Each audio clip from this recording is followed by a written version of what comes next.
series of webinars. The session will be recorded and will be aired into Agora site. This is the last webinar before summertime. We have the pleasure to have with us Mr. Labros Digonis. He's a naval architect and a business consultant and the CEO of a successful startup, which tried to raise funds some years ago at their beginning, Series A funding, seed funding. And we do have the luck of sharing his experience with us.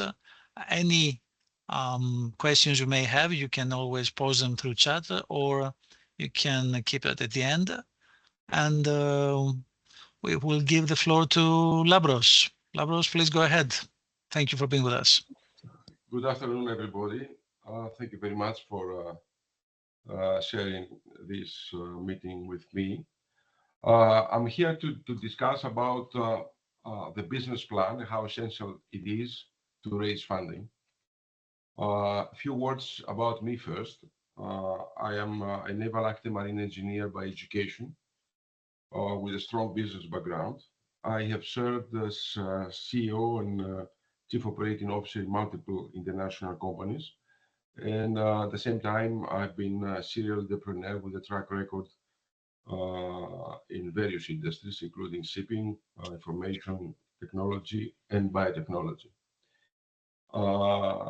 Let's see in today's sessions the do's and don'ts in preparing a business plan, either for a startup or a product. And at the end, we'll see whether this, besides being a necessary step, whether it is sufficient.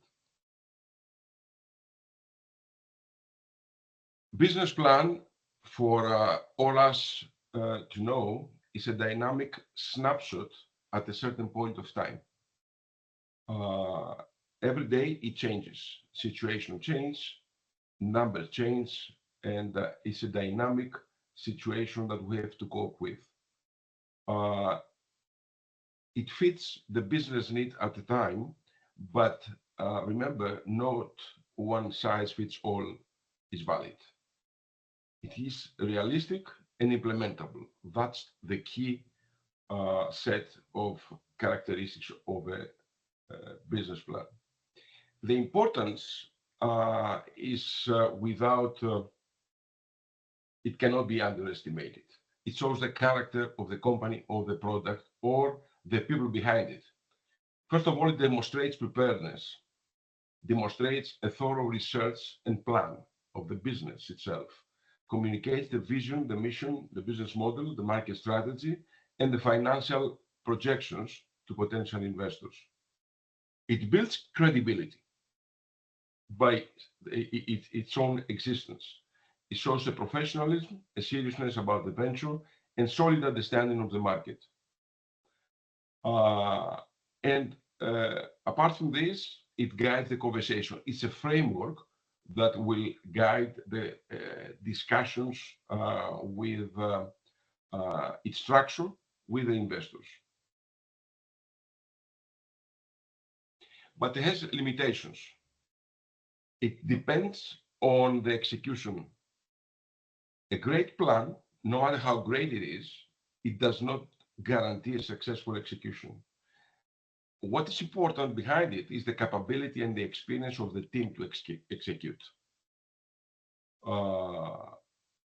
It validates the market. It shows that the market has a certain validation limit, but it shows that there has been a validation, and when there is real traction, then it will make the business plan even more important.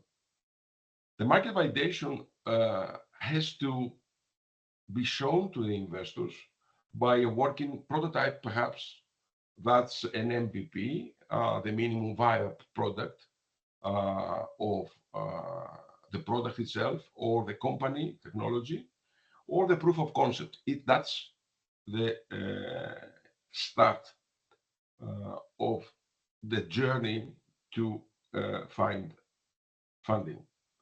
But at the same time, there's some limitation because of the market volatility. Market situation changes, expands or shrinks, and it is affected by various circumstances.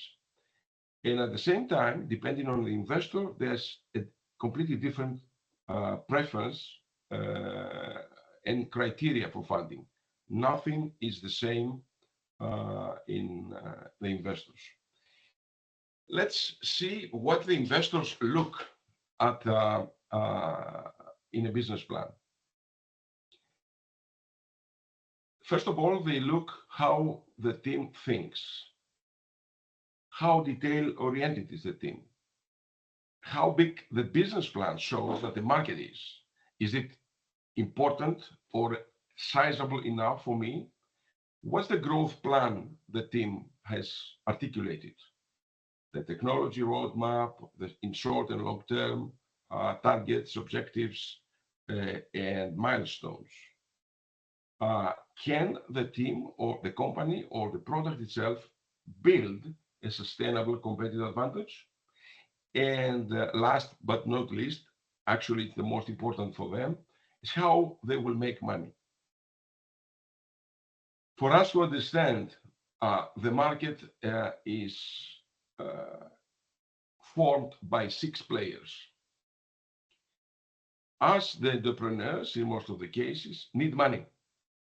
Then corporations, friends and family to start with, offer some money. Venture capitalists, at the same time, they would like to see companies and growth in order to make money. So that they are fed by money from private investors, and they take the company, take the risk, but they want to make money out of the company exit. So then they come the investment bankers in which would like to find companies to sell.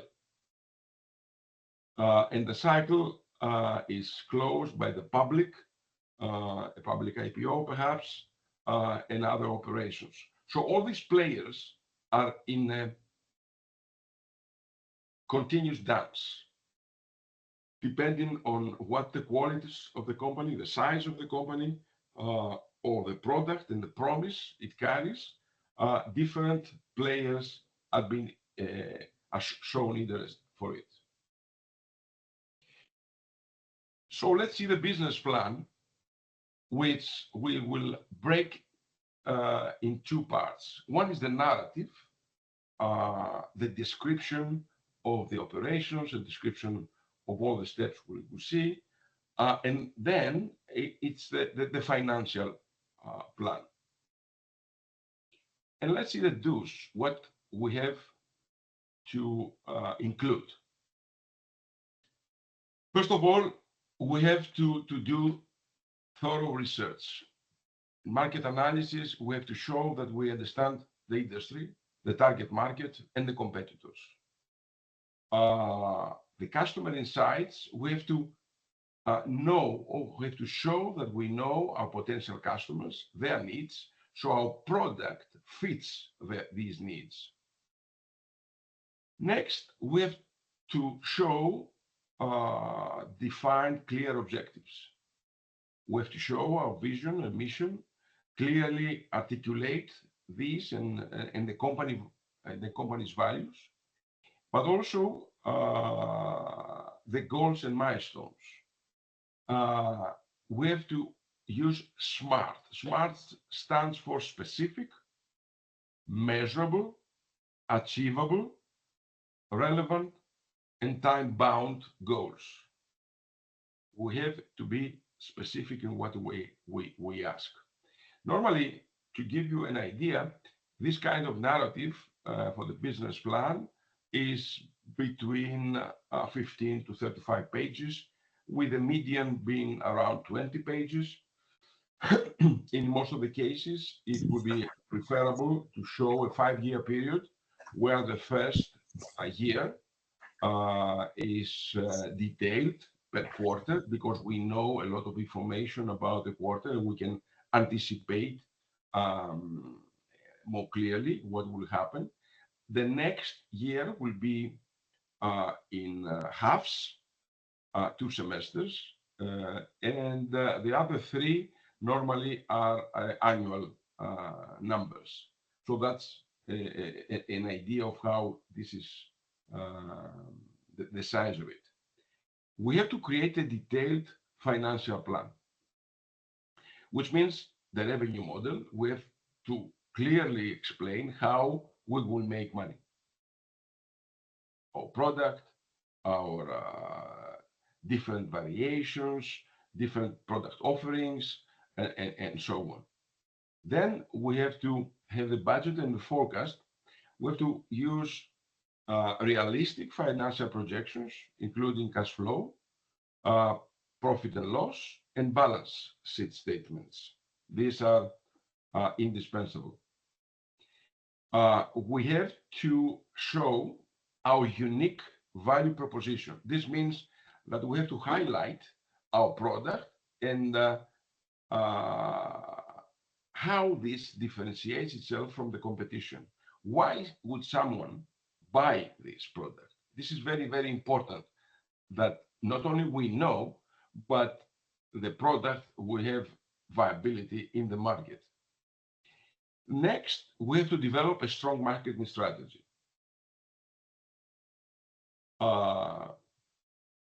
We have, let me, before that,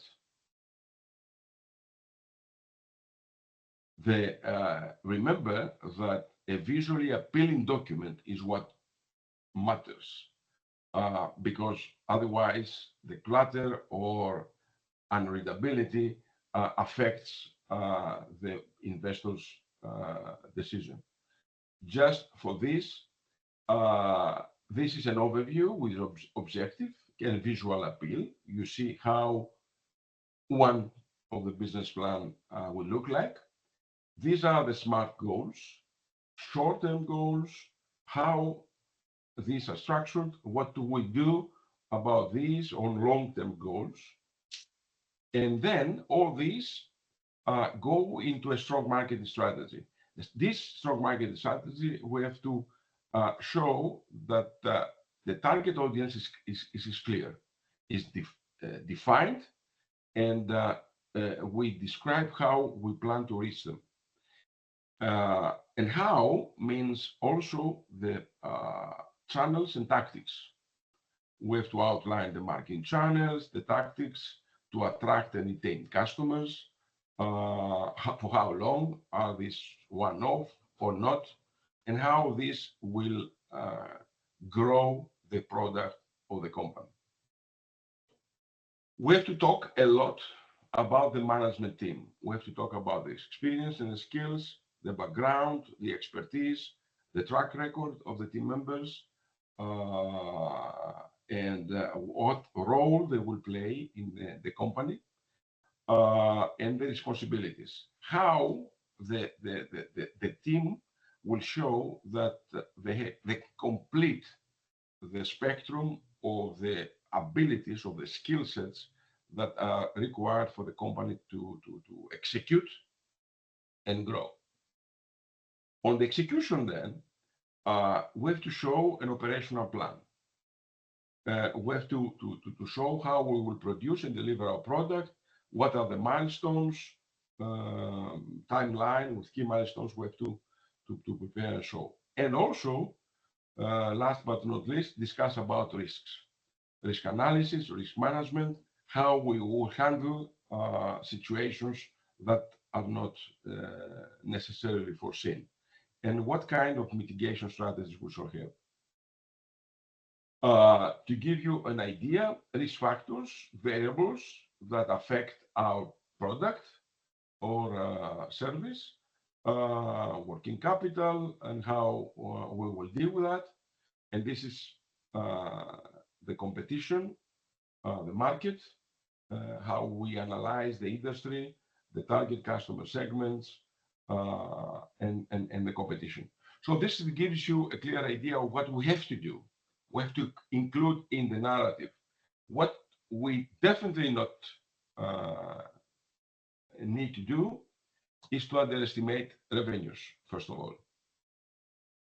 We have to have realistic projections.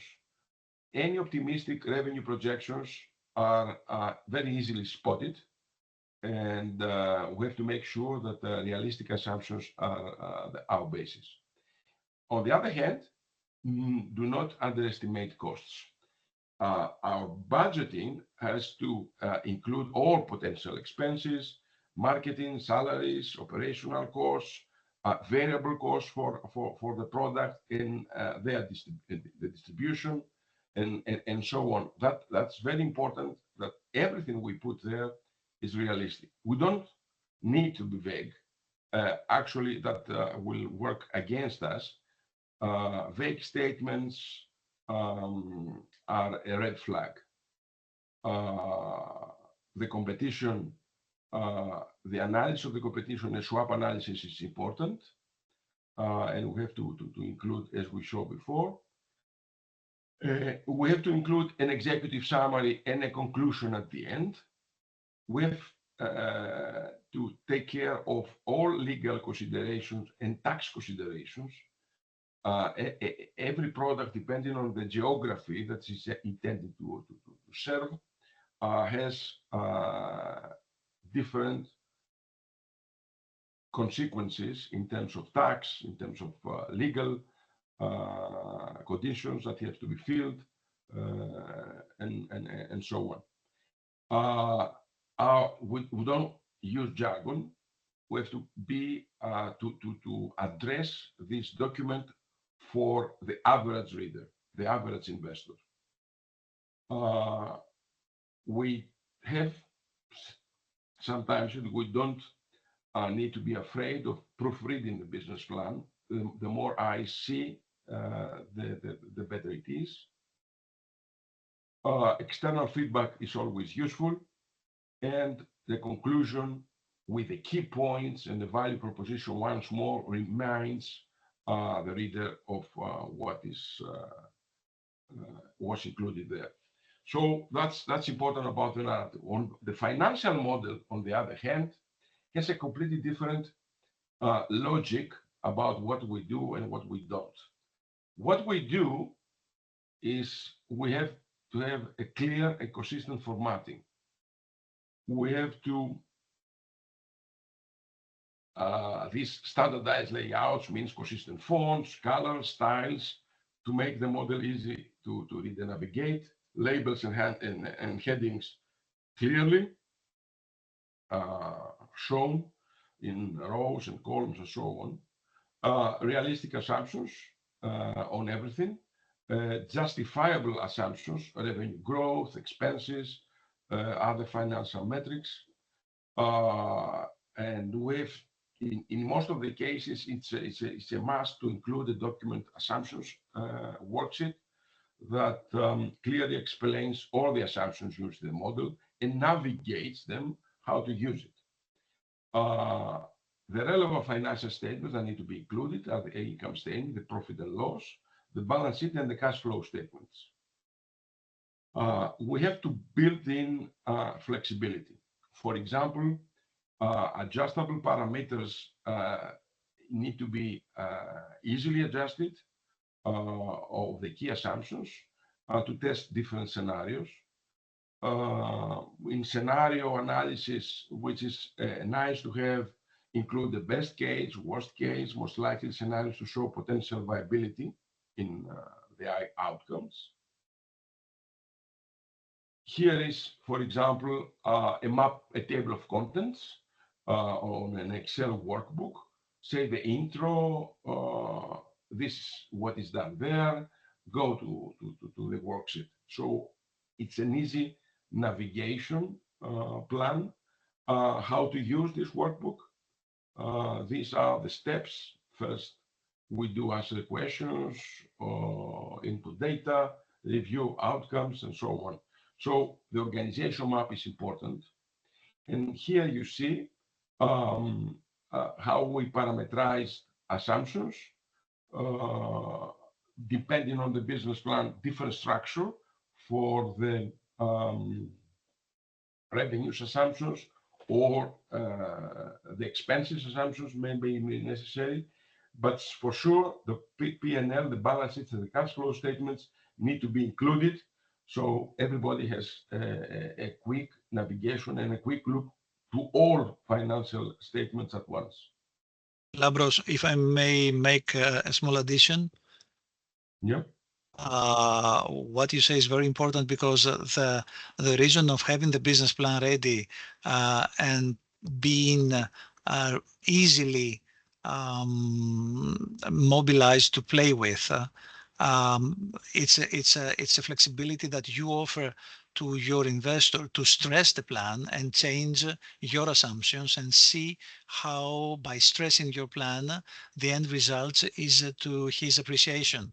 So because I know how you work your plans, I'm really positive that without having this flexibility and opportunity to change data within your plans and alter and change certain lines only on your scenarios without getting lost, in the whole structure, this is tremendously important for somebody who wants to stress. So you're very correct. There is one more reason.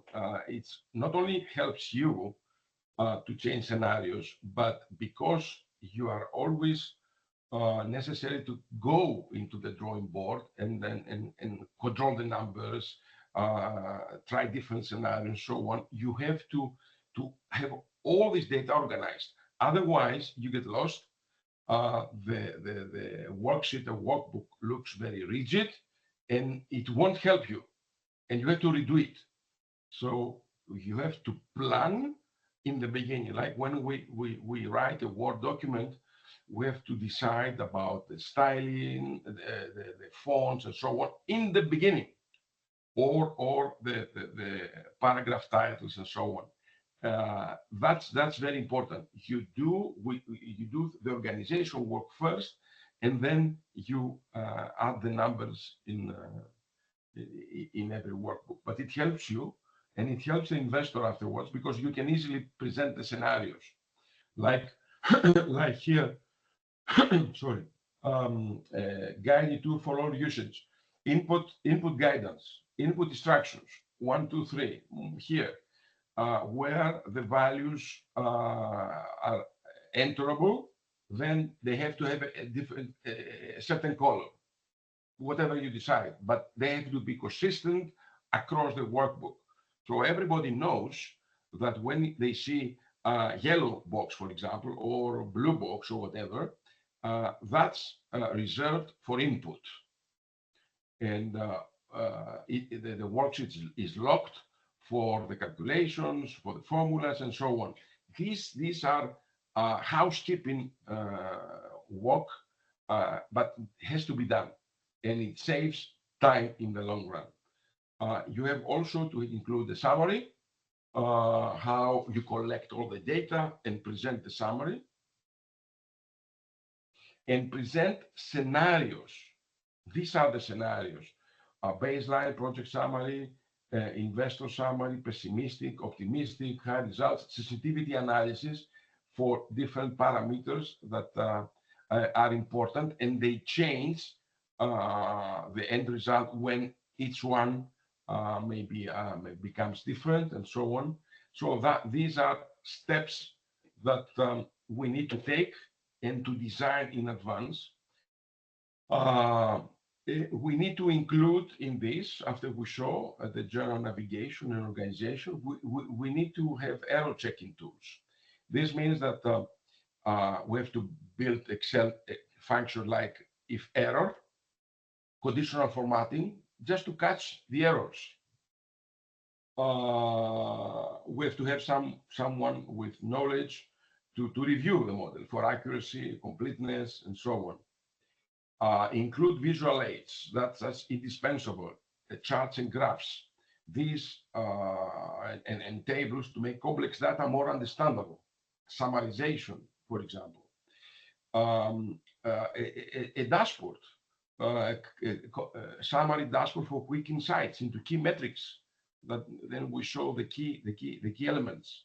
Nobody needs to get lost into thousands of numbers, but a summary would be important that he understands what's happening. The logical flow, apart from the navigation, how to flow, we have to guide the user, to guide the audience to a step-by-step logical flow.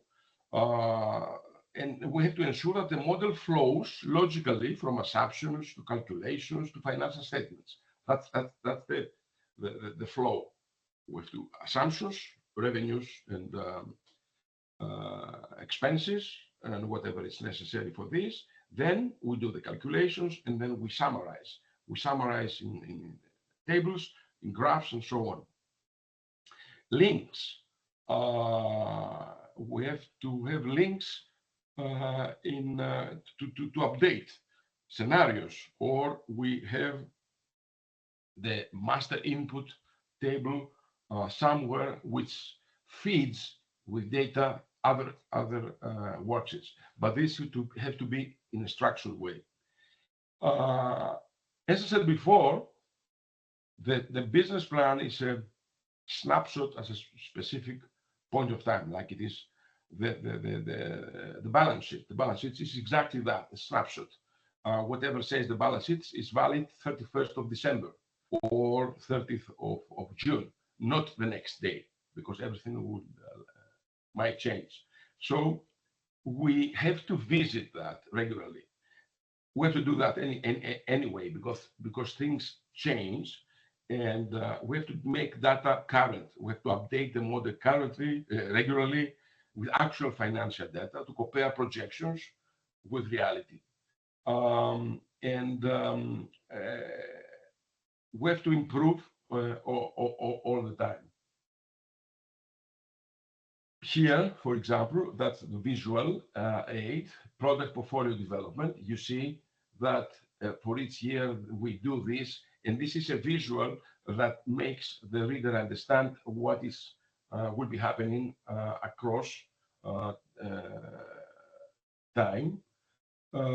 Charts that provide the essence of what is happening, and that's important to include in how we work in a workbook. What we don't, and that's red flag, we never hard code numbers, never practically.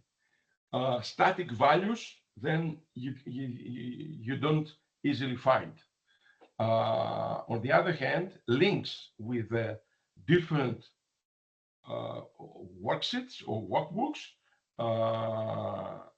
have to be updated later on, and the other workbooks have to be in the same directory. You understand that if it's not, you have to share the model, then the other reference workbook won't be there, and then creates a havoc with missing links, non-updated links, and so on. We have to avoid this kind of things. We have to be in a position to update easily, to ensure that the key assumptions and input are easily identifiable and adjustable. We never do an overcomplicated model. The model has to be simple in flow. It might be complicated because of the many calculations, but the flow must be easily understood, simple as possible, and user-friendly in terms of how one can understand how to use it without extensive explanation. We have to validate data, for example, data validation to restrict inputs to acceptable ranges and formats.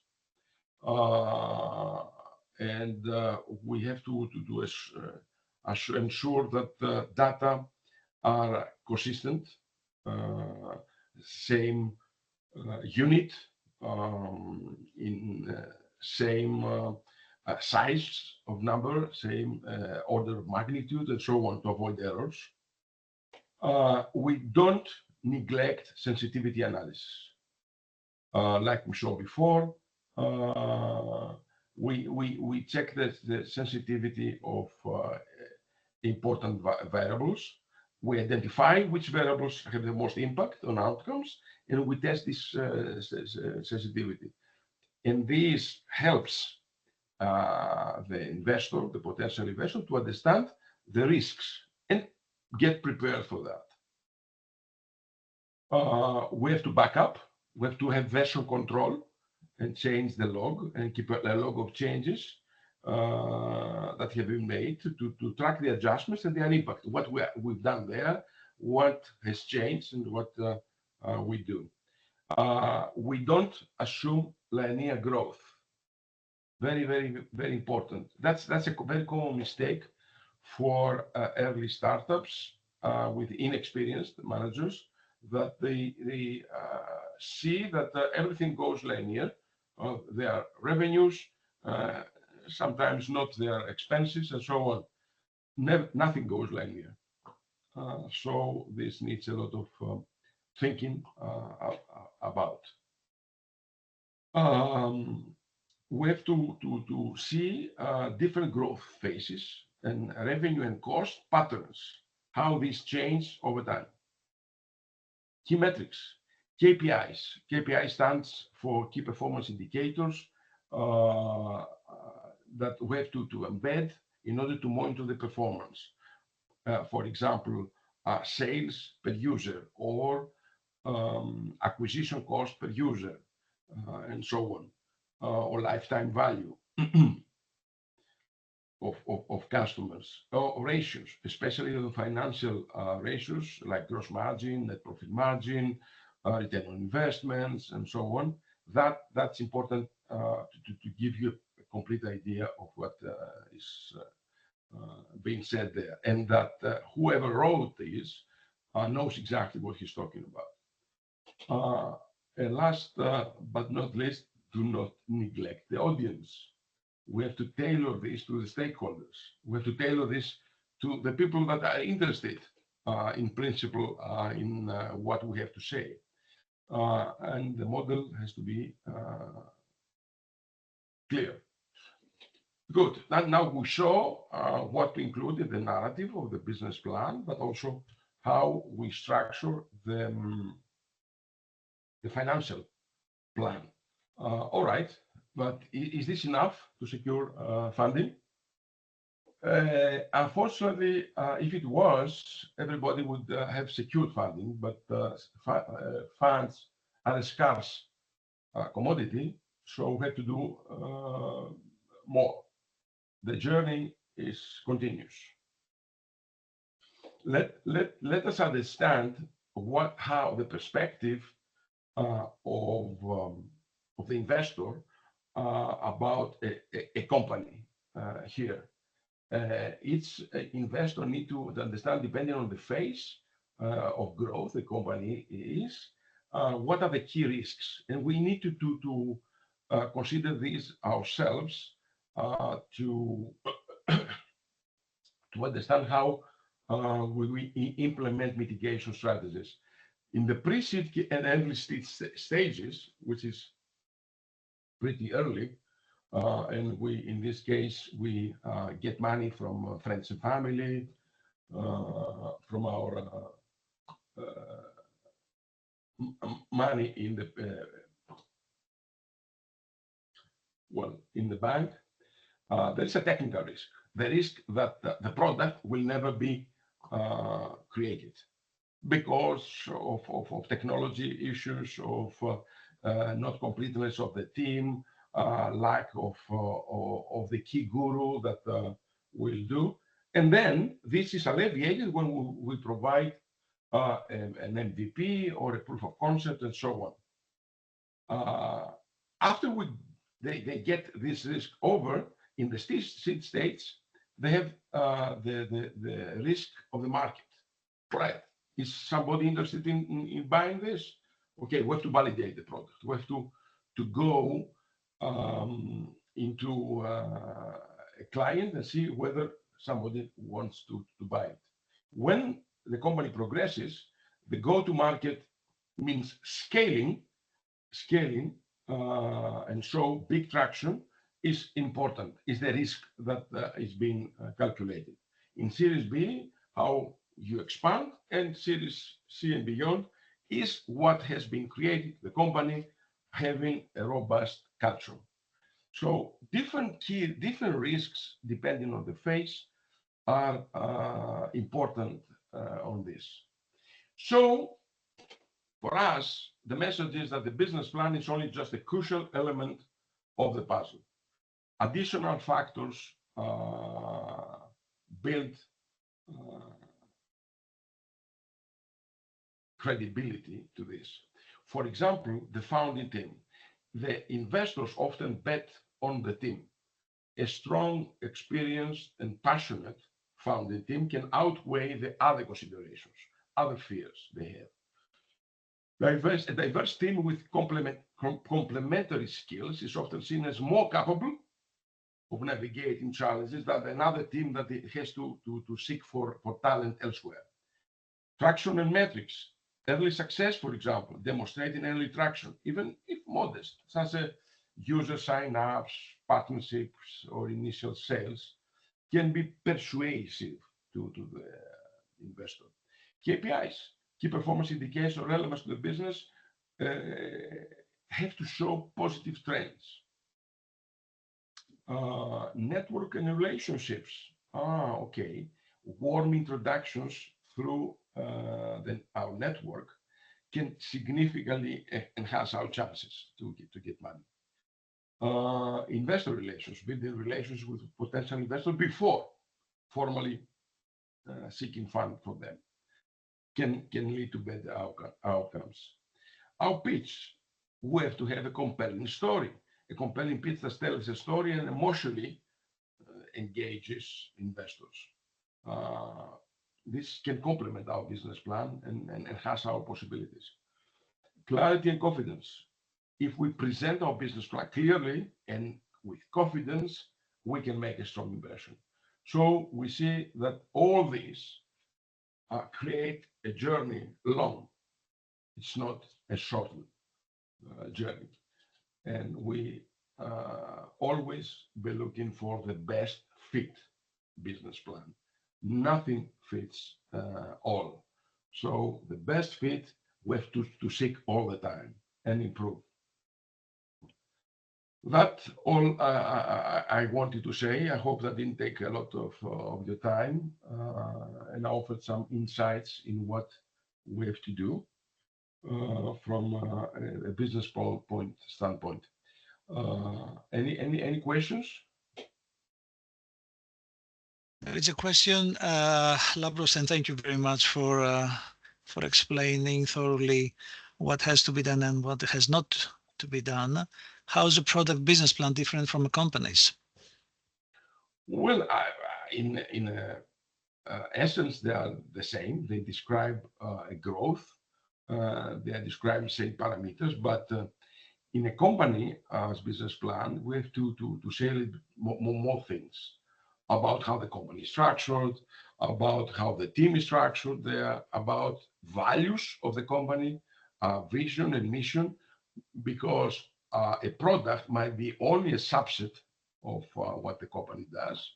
So that's important to show that how the interaction between products in the growth plan, if the mission is encompassing all these products and so on. When you deal with one product, then it's more clear path. You have to deal with a small team that deals with the product, gets the product in the market, and so on. But when you deal with a bigger entity, we have to see the interactions between the different elements of the entity. Mm-hmm. Thank you. And there's another question. Do business plans have to have the same look or same structure? No, some business plans are ugly, although we have to have some good looks. And the investors don't pay a lot of attention once other qualities are there. But generally, the structure has to have some elements that are common, like the financial statements, like what we described. The way we describe that, what we say, of course, is different depending on the purpose. The business plan has different forms. I know that in some business plans, Labros, you start by presenting at your first Excel page. Of course, you have many Excel sheets following. Okay, on your main Excel screen top, you have the P&L.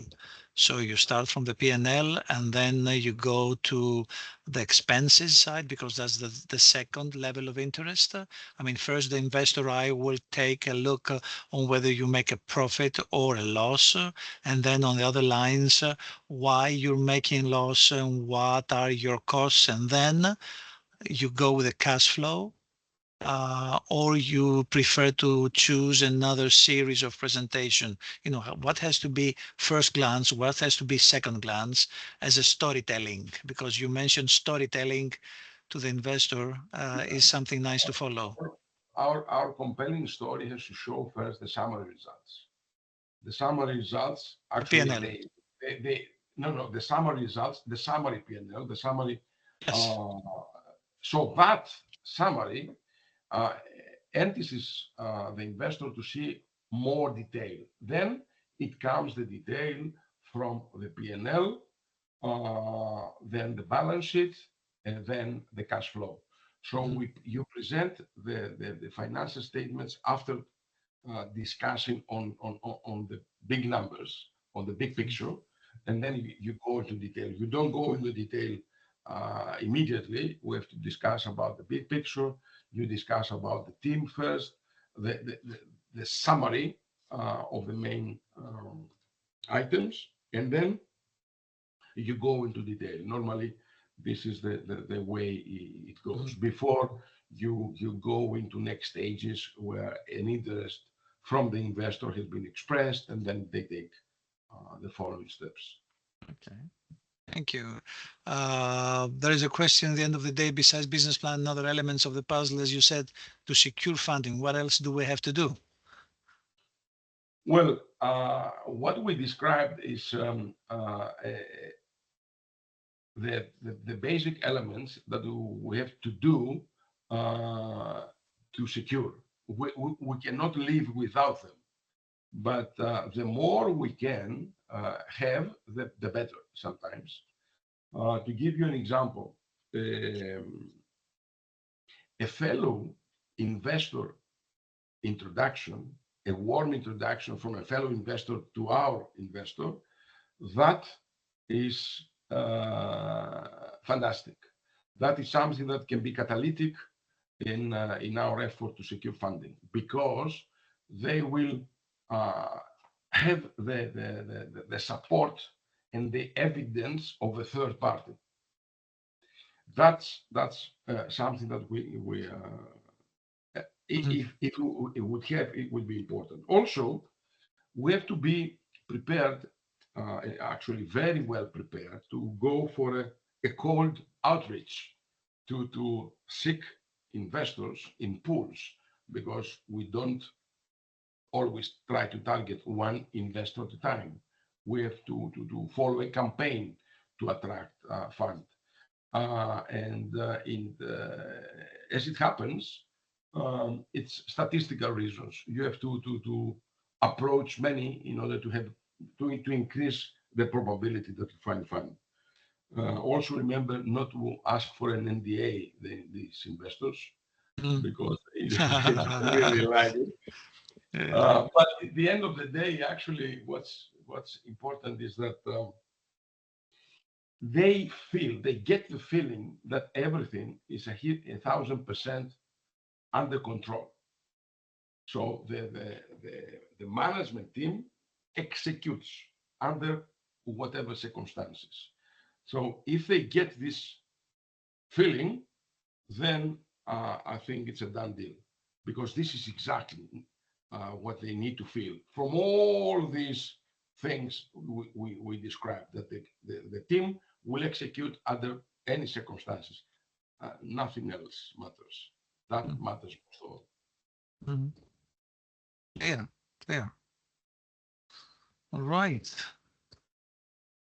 Right. Thank you very much for being with us. I don't know if we do have some more questions, or I don't see anything on the chat. Let me verify it again.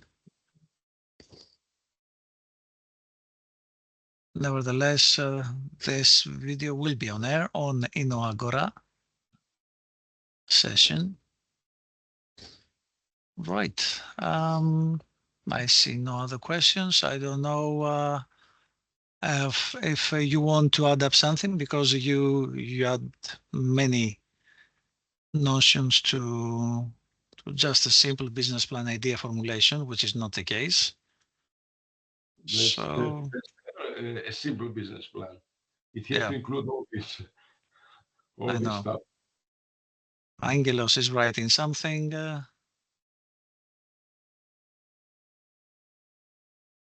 Can you share some insights referring Incipio? What's the question? Can you share some insights? Yes. Oh, no. Yes. I saw the question, but what's the actual question? Insights on what? Okay. Insights on the development, about the journey. Oh, yes. Well, as I said, the journey is a continuous one. We never had a business plan that stayed for more than 3 months. We always updated it, we always adjusted values, we always reacted to the market changes, we always reacted to what groups of clients said to us, and we include these in every version. To give you an example, pivots on the products. Some of the products were in the beginning our idea. Then we had to change and change the order of the products. A specific example was nutrition and pharma.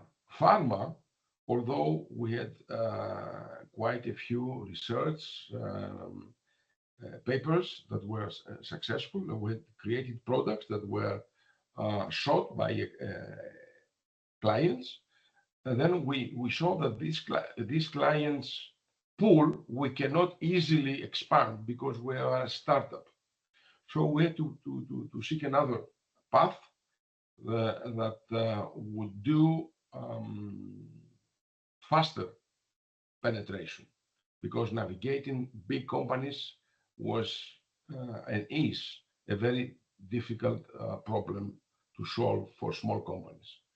So we created partnerships, and the partnerships, using the judo technique, we utilize their power, their strength, and their penetration in big companies. We utilize them in order to penetrate more.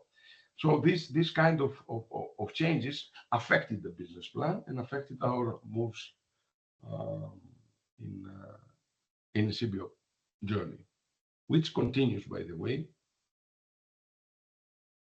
I think if I recall well, you won the last year's CPHI awards, are correct? Yes, this year's CPHI. Yeah, This year. that's Okay, sorry. that's that's the one of the most prestigious in the world prizes for the best startup. Okay. Well, okay. actually, we're proud to consider ourselves startups, although we're not still, but it's important. Yeah, no, I know your startup since 2017, if I remember. Yeah, Wes. Yeah. 2017 is when we went, we outreach for funding. Although we founded our company earlier, but we had to invest our own funds in order to create the first commercial version before we went out for seed funding. Yeah, correct. Yep. Thank you again, Lavros. Thank you all for attending. Thank you very much for Thank you. your time. Exactly. All right. So we see you again. Thank you very much. Dimitris is typing something.